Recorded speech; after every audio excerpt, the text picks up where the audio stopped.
అదే రకంగా అందశ్రీ గారు రాసిన జయ జయ హే తెలంగాణ గీతాన్ని రాష్ట్ర గీతంగా మార్చాలని కేబినెట్లో నిర్ణయం తీసుకోవడం జరిగింది.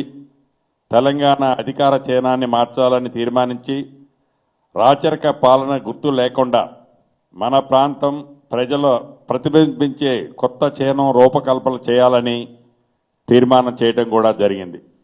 వీటన్నిటినీ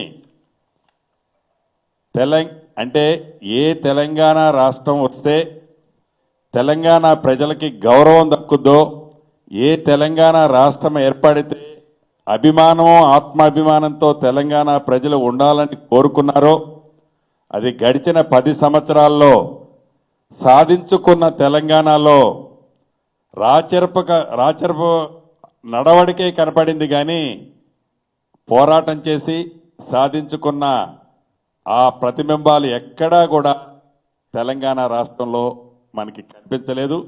దాన్ని ఈనాడు కేబినెట్లో అది కనిపించే విధంగా క్షుణ్ణంగా చాలా ఇన్డెప్త్గా ప్రతిబింబించే విధంగా, అంటే పోరాటం చేసిన వాళ్ళు కానీ ఆనాడు అనేక సార్లు జైలు పాలైన వాళ్ళు కానీ తెలంగాణని తెచ్చుకున్నది ఇందుకు అనే విధంగా ఈ ప్రభుత్వం వాటన్నిటిని కూడా మార్పు చేయాలి అనేది ఒక నిర్ణయం తీసుకోవడం జరిగింది.